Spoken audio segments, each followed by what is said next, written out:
ওমরে ফারুক রাদিয়াল্লাহু তাআলা আনহু যখন খলিফা, এক বাবা এসে বিচার দিল, খলিফাতুল মুমিনিন, আমিরুল মুমিনিন, আমার ছেলে আমার কথা শোনে না, বেয়াদবি করে। ওমরে ফারুক ডাকলেন, তুমি তোমার বাবার সাথে বেয়াদবি করো, এটা তো কবিরা গুনাহ, তুমি তো জাহান্নামে যাবে এরকম করলে। ছেলে বলে, হ্যাঁ আমিরুল মুমিনিন, সব দায় দায়িত্ব কি আমাদের? বাবা মার দায়িত্ব নাই? ওমরে ফারুক বললেন, আছে। কি দায়িত্ব আছে? ওমরে ফারুক বললেন, বাবার 3টা দায়িত্ব। নাম্বার 1, আইয়ানতাকিয়া উম্মাহ, বাবা তার ছেলের জন্য ভালো মায়ের ব্যবস্থা করবে। সুবহানাল্লাহ পড়বেন না? আইয়ুহসিনা ইসমা, ভালো নাম রাখবে।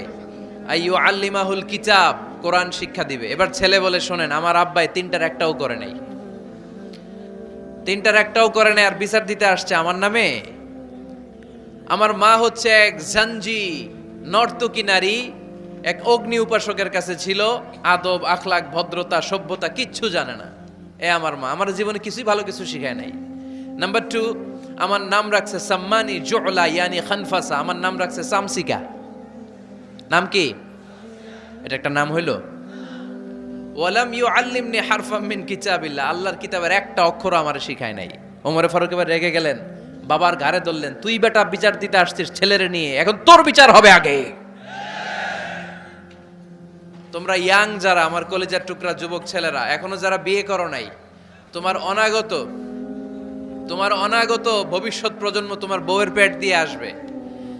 So when you choose your life partner, you don't choose your life partner only. At the same time, you are choosing the mother of your upcoming sons and daughters. আপনি যখন বিয়ের জন্য মেয়ে খোঁজেন, আপনি শুধু মেয়েই খোঁজেন না, পাশাপাশি আপনার অনাগত যে ছেলে মেয়েগুলো দুনিয়ায় আসবে তাদের মাও খুঁজতেছেন, ঠিক কিনা? সো মা যদি ভালো হয়, ফ্যামিলি ভালো। আমাকে একটা শিক্ষিত মা দাও, আমি একটা শিক্ষিত সমাজ উপহার দিব, ঠিক কিনা? এজন্য প্রথম দায়িত্ব হচ্ছে ছেলে মেয়েদের জন্য ভালো মায়ের ব্যবস্থা করা। মা ভালো তো সন্তান ভালো, মা ভালো তো, এটা কি বুঝতে পারছেন? মায়ের ব্যবস্থা করলেন, এবার দাম্পত্য জীবন শুরু করলেন। এবার আপনারা আল্লাহর কাছে নেককার সন্তান চাইবেন। সন্তান দেওয়ার মালিক কে? আল্লাহর কাছে দোয়া করবেন, রব্বিলা তাযারনি ফারদাও ওয়া আনতা খায়রুল ওয়ারিসিন। এটা নবীদের দোয়া, পারেন না দোয়াটা? এজন্য আপনি দোয়া করবেন, এই দোয়াগুলো পড়বেন। রব্বি হাবলি মিনাস সালিহিন, আমার সাথে সাথে আওয়াজ করে পড়েন, রব্বি হাবলি মিনাস সালিহিন। কেউ বাদ যাবেন না, আওয়াজ করে সবাই পড়ুন, রব্বি হাবলি মিনাস সালিহিন।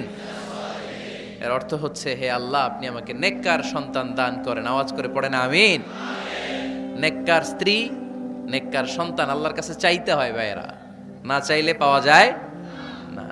আল্লাহ ছেলে বা মেয়ে কিছু একটা দিলেন, তখন শুকরিয়া করবেন কার? নাকি না শুকরিয়া করবেন?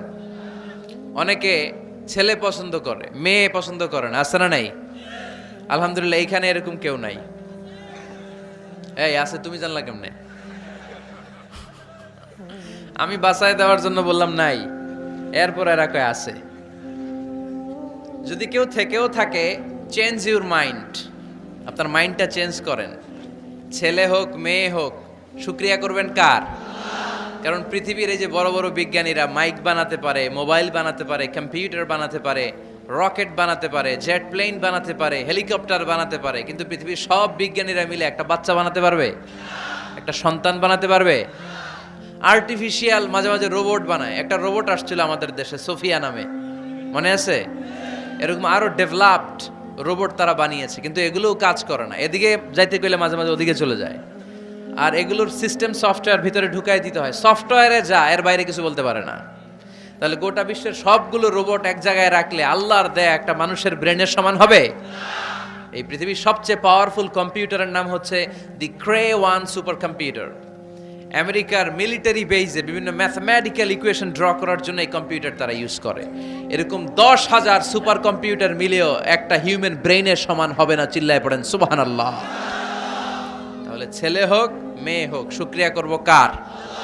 অনেকে ছেলে হইলে মহা খুশি, পাড়ার সবাইরে মিষ্টি খাওয়ায়, মেয়ে হইলে খুশি হয় না, আছে না নাই? এরকম করবেন না, কারণ আপনার হাতেও নাই, আপনার বউয়ের হাতেও নাই। কার হাতে?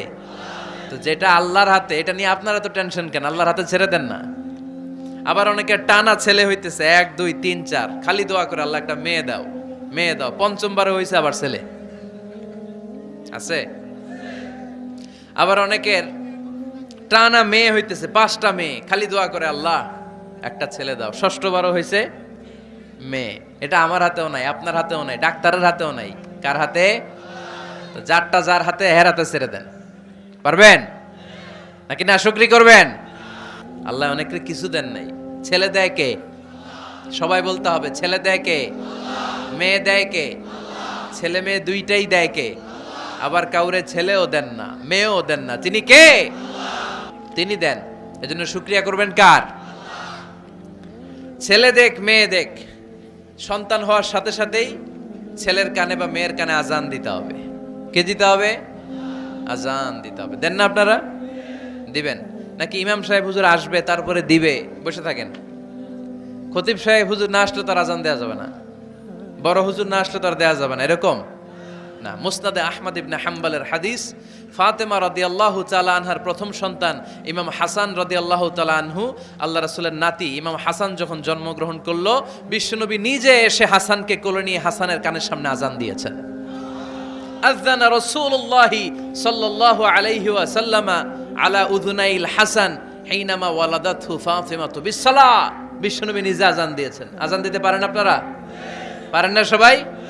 আল্লাহু আকবার, আল্লাহু আকবার, আল্লাহু আকবার, আল্লাহু আকবার। পারেন না আজান দিতে? নিজের ছেলের কানের সামনে নিজে আজান দিবেন।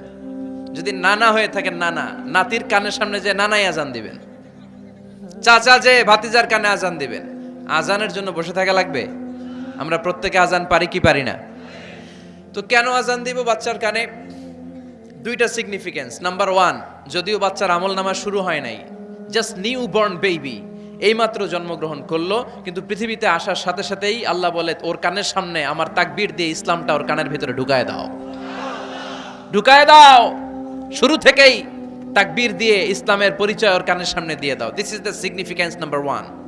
সিগনিফিকেন্স নাম্বার 2, এই পৃথিবীতে যখন কেউ আসে, শয়তান যে তার শত্রু এসে ইয়াতানু ফি জামবাই ইবনে আদম, বনি আদমের 2 পা ধরে 2টা গুতা মারে, আর বাচ্চা ওয়া ওয়া করে কেঁদে ওঠে। বনি আদম পৃথিবীতে আসার সাথে সাথে শয়তান গুতা মারে আর জানান দেয়, তোদের কারণে আমি জাহান্নামী, তোরে সারা জীবন এমন ওয়াসওয়াসা আমি দিতে থাকবো, তোদেরকে জাহান্নামী বানানোর আগ পর্যন্ত আমি ক্ষান্ত হব না। আমি যে দুনিয়াতে ওয়াসওয়াসার জন্য এসেছি, আমার উপস্থিতি, আমার অস্তিত্ব আমি জানান দিলাম। গুতা মারে। তো শয়তানে করবে শয়তানের কাজ, আমরা করব আমাদের কাজ, ঠিক কি না? শয়তান মারবে গুতো, আর আমরা কি দিব? চিল্লায় বলতে হবে কি দিব? মনে থাকবে, ভুলে যাবেন না তো আবার। তাহনিক করা সুন্নাহ। তাহনিক হচ্ছে খেজুর, কোনো আলেম খেজুর একটু চিবিয়ে ওই চিবানো খেজুরটা বাচ্চার ঠোঁটের মধ্যে লাগাই দিবে। আল্লাহ রাসূল সাল্লাল্লাহু আলাইহি ওয়াসাল্লাম বাচ্চাদেরকে এরকম তাহনিক করতেন। যদি খেজুর পাওয়া না যায়, একটু মধু নিয়ে মুখের মধ্যে লাগাই দিবেন। আধুনিক মেডিকেল সায়েন্স এটাকে খুবই স্বাস্থ্যসম্মত বলেছে, হেলদি। কারণ বাচ্চা যখন দুনিয়াতে আসে, তার নিউট্রিশন চ্যানেলটা মানুষ কেটে দেয়। তার নিউট্রিশন চ্যানেল হচ্ছে তার নাভির সাথে তার মায়ের জরায়ুর একটা কানেকশন। তার মায়ের জরায়ু থেকে সে এনার্জি পেত, নিউট্রিশন পেত। মানুষ যখন এটা কেটে দেয়, তখন তার নিউট্রিশন সাপ্লাই বন্ধ হয়ে যায়, কিন্তু তার এনার্জি খরচ করার প্রবণতা বেড়ে যায়। সে এসে ওয়া ওয়া চিৎকার করে, চিৎকার মারতে তার এনার্জি লাগে। সে হাত পা ছোটাছুটি করে, তার এনার্জি লাগে, কিন্তু এনার্জি নাই। এনার্জির লাইন আমরা কেটে দিছি। তাই ইনস্ট্যান্ট এনার্জি সাপ্লাইয়ের জন্য বিশ্বনবী বলেছেন, তাহনিক করে মুখে মিষ্টি ঢুকায় দাও। সুবহানাল্লাহ পড়বেন না? এখন চিকিৎসা বিজ্ঞানও বলছে, নিউবর্ন বেবি, নবজাতক বাচ্চার মুখে যদি মধু দেয়া হয় বা খেজুর লাগিয়ে দেয়া হয়, ব্রেইন হ্যামারিং থেকে সে বেঁচে যায়। তার ব্লাড সুগার লো হয়ে যায়, কিন্তু মিষ্টিটা দেওয়ার সাথে সাথে এনার্জি সাপ্লাই হয়। সুবহানাল্লাহ পড়েন।